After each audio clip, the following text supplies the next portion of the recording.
मैंने नहीं की। उसके कारण भी रहे, कई बार मुझे उकसाया भी गया, कई परिस्थितियां मेरे सामने रखी गई कि भाई आपका तो घर खाली करवा दिया, तो आपकी तो पार्टी तोड़ दी, तो आपका तो परिवार तोड़ दिया, फिर भी आप, क्योंकि ये सब सवाल अभी आएंगे आपकी तरफ से, मैं पहले ही इस पर एक स्पष्टता दे रहा हूँ, जब आप पूछेंगे मैं पुनः दोहराऊंगा। तो उस वक्त भी इस बात को मैंने स्पष्ट रखा था कि मेरी व्यक्तिगत हितों की लड़ाई नहीं है, ये मेरे विचारधारा की लड़ाई है, ये हमारे सिद्धांतों की लड़ाई है। मैं बिहार फर्स्ट, बिहारी फर्स्ट को लेकर आगे बढ़ने का मैं काम कर रहा हूँ।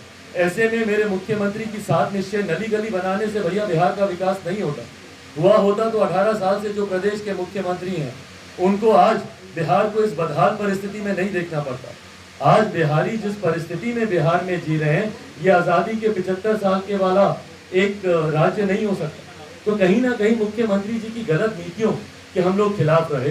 2020 में उसी के आधार पर हम लोगों ने चुनाव लड़ने का हम लोगों ने काम किया, और उस वक्त भी जब हम लोग अलग हुए, भारतीय जनता पार्टी का और प्रधानमंत्री जी का समय समय पर रह रहकर मैंने समर्थन उनकी नीतियों का, हर उस नीति का जो हमारे सिद्धांतों के आधार पर रही, मजबूती से हम लोगों ने समर्थन किया। कई बार तंज के तौर पर मेरे ऊपर हनुमान का भी का नाम दिया गया, पर्यायवाची नामों से मुझे बुलाया गया।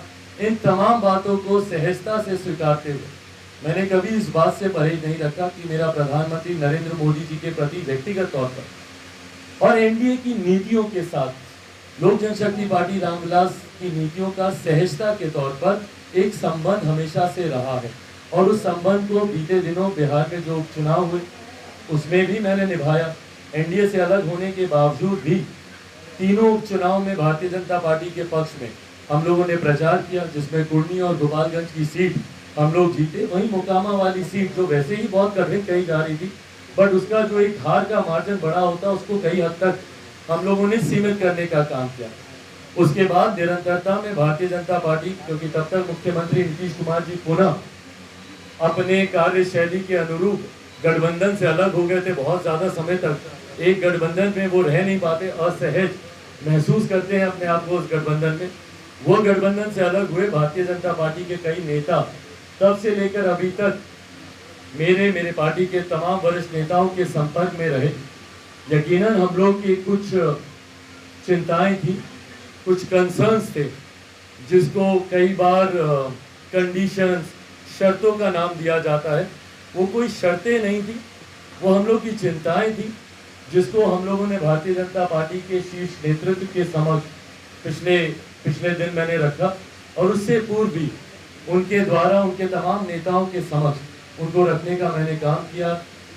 केंद्रीय गृह राज्य मंत्री आदरणीय नित्यानंद राय जी, कई बार उनसे मेरी मुलाकातें हुई। उनके समक्ष भी जितने भी मेरे कंसर्न्स थे, जितनी भी चिंताएं थी, उनके समक्ष बहुत सहजता से रखा, और उतनी ही सहजता से और उतने ही सकारात्मक तरीके से उन विषयों पर चर्चा हुई। और एक आम सहमति बनने के बाद कल मेरी केंद्रीय गृह मंत्री आदरणीय अमित शाह जी से मुलाकात हुई, और भारतीय जनता पार्टी के राष्ट्रीय अध्यक्ष आदरणीय जेपी नड्डा जी से मेरी मुलाकात हुई। और इन तमाम बातों पर एक आम सहमति बनते हुए बहुत सकारात्मक तरीके से ये चर्चाएं हुई, बहुत पॉजिटिव ये बातचीत रही।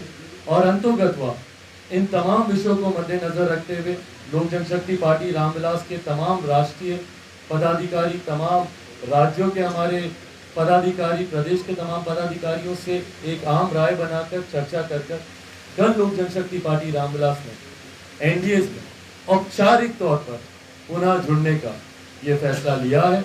और इस फैसले के मद्देनजर आगामी 2024 का लोकसभा का चुनाव एनडीए कैसे मजबूती से लड़े, और बिहार में जो पिछली बार एक चूक हो गई थी, एक सीट से हम लोग रह गए थे, 40 में से 39 जीते, एक सीट हम लोगों की रह गई थी, तो इस बार कैसे 40 की 40 सीट जीते। और ये कोई ऐसा टारगेट नहीं है, ऐसा लक्ष्य नहीं है जो कि अनअचीवेबल हो। पूरी तरीके से आज की तारीख में जो भी बिहारी है, या जो भी बिहार की जनता के रुख को अब समझता है, तो वो इस बात से सहमत होगा कि मुख्यमंत्री नीतीश कुमार जी जिस गठबंधन में रहेंगे वो उस गठबंधन को नुकसान ही देंगे। उनके प्रति जो आक्रोश है 2020 में भी हम लोगों ने देखा, इसीलिए उनकी पार्टी तीसरे नंबर की पार्टी बनी, आधे से ज्यादा प्रत्याशी उनके चुनाव हारे। तो जनता का आक्रोश है उनके प्रति, और विश्वसनीयता पे एक बहुत बड़ा प्रश्न चिन्ह मौजूदा सरकार के ऊपर है। जिन्होंने नो एंट्री कहा, उन्होंने ही उनकी एंट्री दिलाई। जिन्होंने कस्में खाई कि हम इनके साथ नहीं जाएंगे, उनके साथ दोनों वापस आ। तो व्यक्तिगत महत्वाकांक्षाओं के लिए बना हुआ बिहार में ये महागठबंधन जनता को कम से कम स्वीकार्य नहीं है। और ये मेरे विश्वास को बढ़ाता है कि आने वाले लोकसभा के चुनाव में एनडीए गठबंधन मौजूदा प्रधानमंत्री आदरणीय नरेंद्र मोदी जी के कुशल नेतृत्व में 40 की 40 सीटें मैं बिहार से मैं बोल सकता हूं, बाकी राज्यों में भी यकीनन बेहतर प्रदर्शन रहेगा, पर बिहार से 40 की 40 सीटें हम लोग जीतेंगे। और 2025 में बिहार में एनडीए की सरकार, और ये वो एनडीए की सरकार नहीं जो चुनी तो जाती है एनडीए के साथ पर चलाई जाती है महागठबंधन के साथ, एक ऐसी एनडीए की सरकार जो माइनस नीतीश कुमार जी की होगी और एक स्थिर सरकार 2025 में बिहार को मिलेगी। इसी के साथ ये औपचारिक घोषणा कि लोक जनशक्ति पार्टी रामविलास अब एनडीए का मजबूत हिस्सा है, ये आज आप लोग